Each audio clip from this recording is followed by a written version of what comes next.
Bu menin Kamil abinin en yaratkan jiri. Men bu yerini bilenmin. Sözlerinde dava yırlayım men bunu. Köngül yakayın.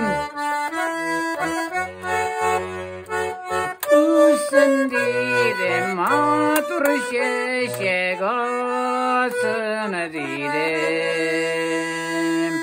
Günde iretene şişmeler edene susiptim.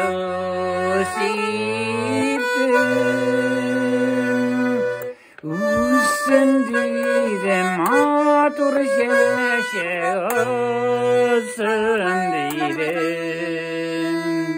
Günde iriten kişimelerden susiptim.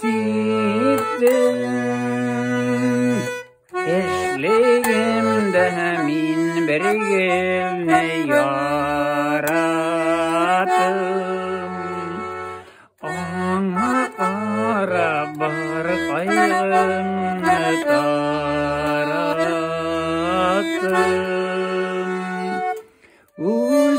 Üstündeydem matur şeşek olsun deydem.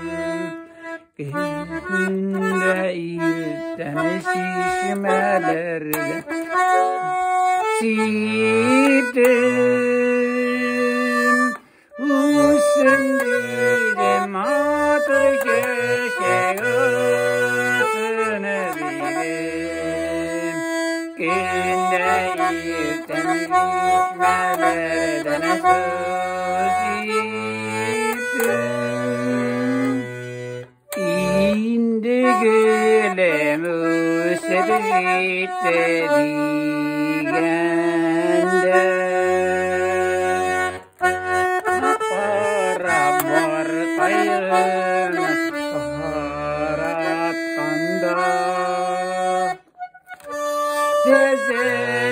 Dezetibimde gülüm oyu kaladı. Eydegi dostlar ana ki